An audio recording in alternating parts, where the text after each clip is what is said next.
ये इंडस्ट्री की बात कर रहा हूँ मैं। हाँ, आप हर एक्टर को, स्टार्स को मिसलीड मतलब एक कुछ दूसरा सवाल पूछ के और कुछ दूसरा जवाब निकाल के उसका हेडलाइन बना दी।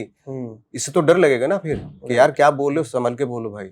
आप बोल कुछ और, आप पहले इंटेंशन कुछ और था आपका, लेकिन आपने उसका वर्ड पकड़ के और उसको यहाँ पे इधर उधर मरोड़ के और कुछ और पूछे। जो जवाब देने वाला वो भी कंफ्यूज हो जाएगा कि यार ऐसा बोला उसने। तो ये तो गलत बात है। मेरा अब तक का मेरी लाइफ का सबसे टफ रोल है। now when it is out, when the people have appreciated it, people everywhere, people are appreciating everywhere.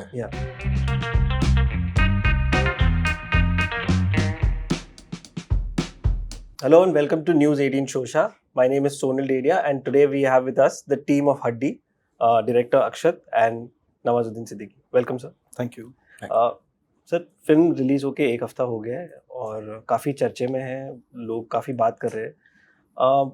मुझे ये जानना है कि एक ऐसा रिस्पॉन्स जो आपके साथ हमेशा रहेगा कि नवाज भाई आपके साथ भी, क्योंकि this is a completely different role, something that might be like once in a lifetime opportunity that comes in an actor's वे।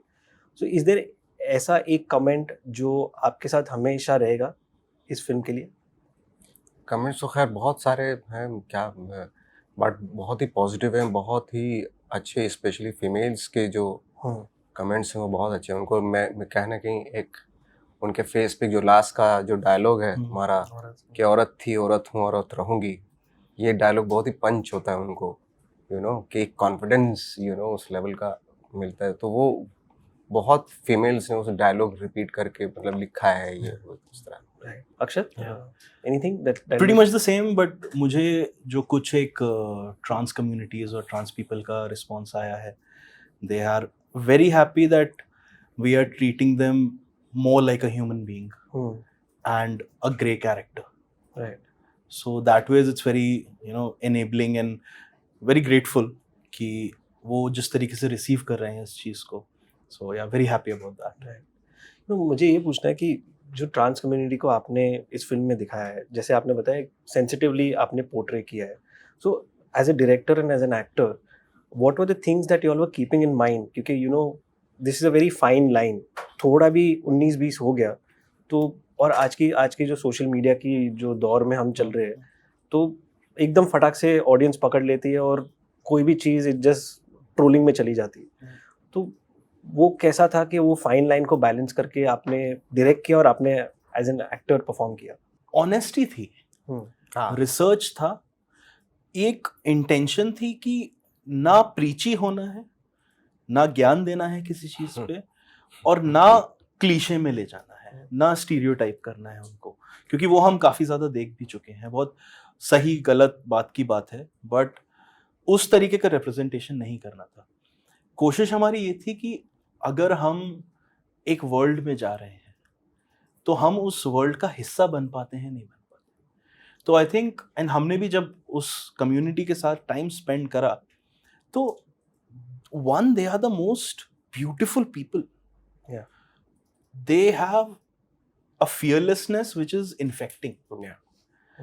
तो उनके साथ जब आप रहते हो, उनके किस्से कहानियां सुनते हो, तो आपको खुद लगता है, आप इंस्पायर होते हो, एंड एक बहुत ही ह्यूमन लेवल पे आप उनसे कनेक्ट कर जाते हो। वो जिस तरीके से एक घराने में रहते हैं, there is a sisterhood, because बहुत सारे केनर हैं, जो चेन्नई में है वो भागकर दिल्ली आता है, जो कोलकाता में है वो भागकर मुंबई आता है। सब लोग घर से दूर भागते हैं फॉर ऑब्वियस सोसाइटल रीजंस, और वहाँ पे ये दूर दराज शहर में आके ये अपनी कम्युनिटी ढूंढते हैं, अपना घराना ढूंढते हैं। तो उस तरीके की चीज़ों की वजह से, क्योंकि हम उधर रहे एंड हमने वो चीज़ एक्सपीरियंस करी, एब्जॉर्ब करी, तो कोशिश यही थी कि हम उसको एज इट इज दिखा दें। तो जो चीज़ अगर आप एज इट इज दिखा रहे हो, सही तरीके से दिखा रहे हो, तो I think you are fairly honest about it. Nawaz भाई, when it comes to portraying this community, what are the things जो आपने दिमाग में रखा था कि जैसे इन्होंने बताया, क्लीशे ना हो जाए, स्टीरियोटाइप ना हो जाए, और ना ही एक प्रीची लेवल में चले जाए? तो क्या चीज़ें थी जो आपने दिमाग में रखी थी जब ये रोल? ऑफकोर्स, जैसे अक्षत ने बताया कि एक तो प्रीची नहीं हो, तो ऑफकोर्स फिल्म में आपको कहीं प्रीची या ज्ञानबाजी नहीं नजर आएगी, एक वर्ल्ड है वो नजर आएगा। दूसरा, खास तौर से कैरेक्टर का ख्याल रखा गया जो अमूमन जिस तरीके से हम इस तरह के कैरेक्टर को लेते हैं और बहुत ही सुपरफिशियल लेवल पे करते हैं, कोशिश करते हैं या तो कुछ सेंसेशन कुछ होना चाहिए, वैसा नहीं है। जब आप हरिका का कैरेक्टर देखेंगे कि नॉर्मल ट्रांसजेंडर जो एक प्यार में है कि लड़के के, वो नज़र आती है आपको। और ऐसा भी नहीं हमने कि उनमें उस कैरेक्टर की सारी अच्छाइयाँ हैं, कुछ चीज़ें वैसे भी तो वायलेंट भी हो जाती है। जब उसको बदला लेने पे आता है, उसका सब कुछ ख़त्म कर दिया गया, यू नो। हर जगह पे उस चीज़ से बचने की कोशिश की जो स्टीरियोटिपिकल हो सकता था कैरेक्टर के साथ। हम लोगों ने यही डिसाइड किया कि क्या चीज़ें नहीं करनी है, जो हम अपनी फिल्मों में कर देते हैं इजीली लोग। जैसे जब बायोग्राफी करते हैं तो बहुत ज़्यादा बायोग्राफी में मिमिक्री नज़र आती है कि उस फला जिसका कर रहे होते हैं काम, उसकी मिमिक्री बाजी होती है। और ये बहुत सीरियस जॉब होता है कि अगर आपने किसी का वीडियो देखा है, किसी को देखा है आपने जो किसी का रेफरेंस है, जब हम उसकी बायोग्राफी करते हैं तो आपको बहुत केयरफुली करना चाहिए। आप भी होते हो उसमें और आपको इम्प्रेशन देना हो। जैसे मेथड एक्टिंग का मतलब ये होता है कि एक आदमी जो एक्टर है जिस इंसान को किरदार कर रहा है उसके होने का इम्प्रेशन देते हैं। कर तो आप ही रहे हैं लेकिन इम्प्रेशन देते हैं तमीज़ के साथ, बदतमीज़ी नहीं होनी चाहिए। तो वो जो बदतमीज़ी इसमें दिखाई नहीं देगी। ये पूरा एक सोल को पकड़ने की कोशिश की है, एक इंटरनल जर्नी उसकी एक्सप्लोर की है इसमें, एक इंसान की, उस इंसान की इंटरनल जर्नी एक्सप्लोर की है, इंटरनल जो वर्ल्ड है उसका वो एक्सप्लोर किया है। और हमने वही चूज करा जिसके बारे में हमें इन्फॉर्मेशन थी। जैसे हमने देखा है, जैसे सर का एक बहुत सही पॉइंट था कि ताली बजाना है कि नहीं बजाना है। Now the reason we didn't do that is ताली उनकी एक भाषा है, गुप्ती लैंग्वेज जिसको बोलते हैं, और वो उसके बारे में बहुत सीक्रेटिव है। तो उनकी कम्युनिटी के बारे में बाकी इन्फॉर्मेशन बहुत है लेकिन इसके बारे में बिल्कुल नहीं है। तो आप रैंडम ताली बजा के कुछ आप डिनोट करोगे तो वो स्टीरियोटिपिकल हो जाएगा हमारे लिए। उनकी हर ताली, हर बीट का एक मतलब है, एक वर्ड है, और हमें उसके बारे में जानकारी नहीं। तो दैट इज वेयर हमने चूज करा कि हम उस चीज को उतना पोर्ट्रे नहीं करेंगे, will not go into that side जिसके बारे में हमें जानकारी नहीं है। तो इन डिसीजंस को लेते हुए थोड़ा सा हम आगे बढ़े। नवाज भाई, जैसे आपने बताया, it's more like a human drama. It's like about this person और what that person goes through in the life, and one of the aspects that was shown is the romance angle. And Zeeshan ने भी ये बताया था कि जब उनको पता चला कि नवाज भाई कर रहे रोल तो वो हाँ बोल दिए थे, और उन्होंने ये भी बोला था कि नवाज भाई को रोमांस करना तो बहुत नसीब वाली बात है, क्योंकि काफ़ी लड़कियों को भी अब तक ये एक्सपीरियंस नहीं मिला है। तो वो उस चीज़ के बारे में थोड़ा बताएंगे in terms of romancing a man, what was the whole process behind that? बहुत लंबा चौड़ा प्रोसेस था, क्योंकि एक्सेप्ट करना कि मैं पहले तो आपको उस कैरेक्टर में आके और फिर एक लड़के से रोमांस करना, पहले तो मैं अपना उस वर्ल्ड को, उस नज़रिए को मेरे को चेंज करना पड़ेगा। है, मुझे फीमेल के नज़रिए से सब कुछ देखना पड़ेगा। फिर और मेरी लाइफ में अब एक लड़का है, अब उस लड़के को उस नज़रिए से देखना पड़ेगा। जो नज़रिए का फ़र्क है, पहले तो नज़रिया बदलना पड़ेगा, तभी उस इंसान से मुझे प्यार हो सकता है। और during the time of shoot कि मैं वाकई he was like my boyfriend type का, ऐसा मुझे महसूस होने लगा था। क्योंकि मैं उस वक्त पे कहीं ना कहीं, ऑफकोर्स मैं नवाज तो था नहीं, नवाज था बट नवाज नहीं था, मैं हरिका था। तो उसी के नज़रिए से, ऑनेस्टली उसी के नज़रिए से मेरे को जीशान को देखना है।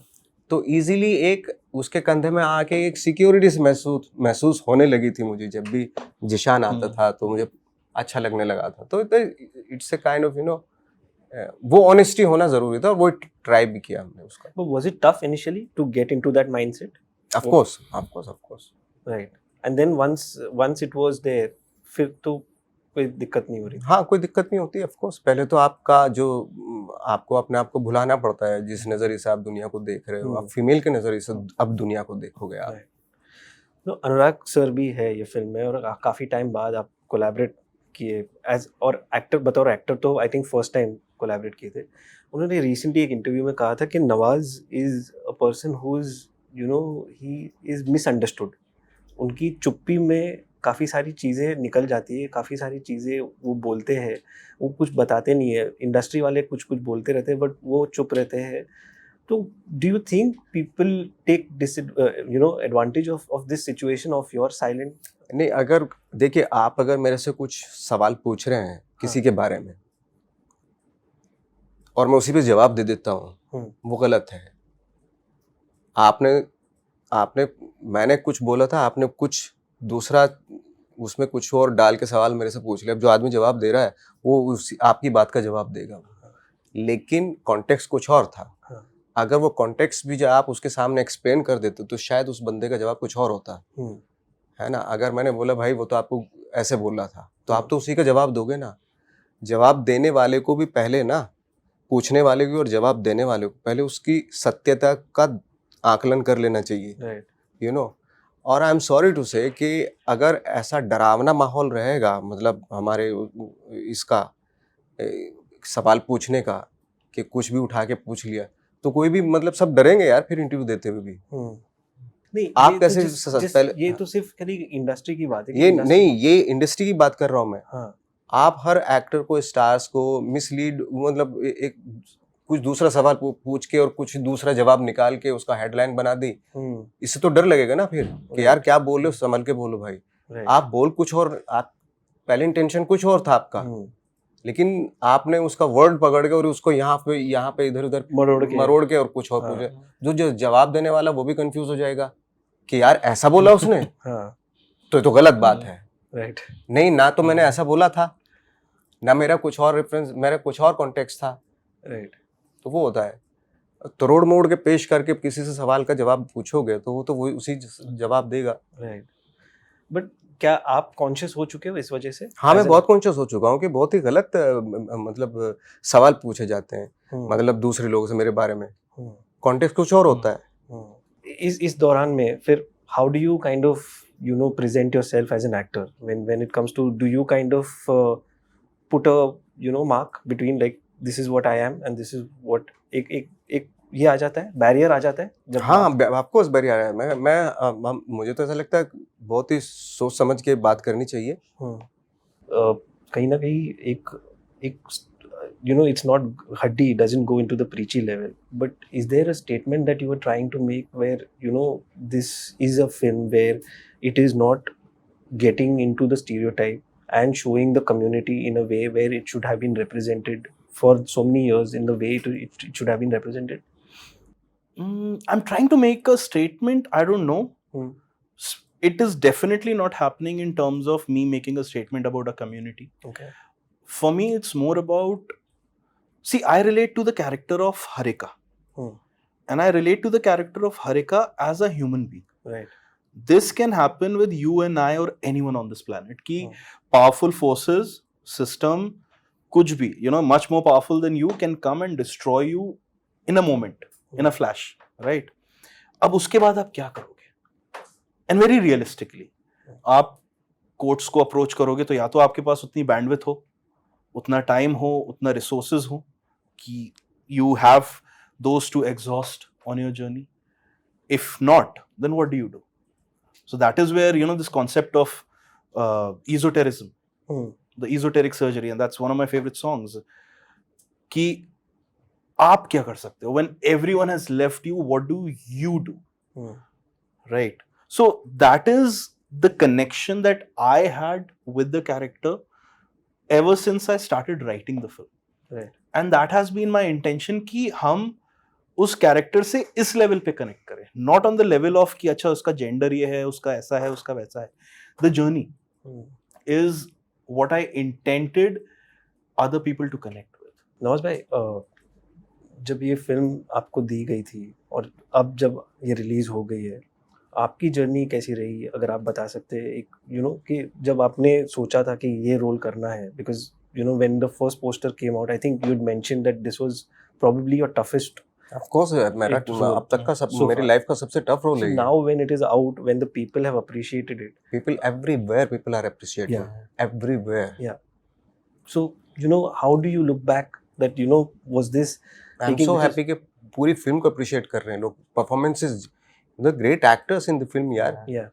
जिशान हो, चाहे ईला जी हो, चाहे सहर्ष हो, चाहे सौरभ हो, हैं, चाहे वो श्रीधर, Yeah. वो ग्रेट एक्टर्स हैं भाई. हमारी कंट्री के। Right. और आई एम सो मतलब सो फॉर्चुनेट कि वो मुझे उनके साथ काम करने का मौका मिला। They are really great actor, I am telling you. Great. Thank you so much for taking our time, and Thank pleasure you. talking to you. Thank you.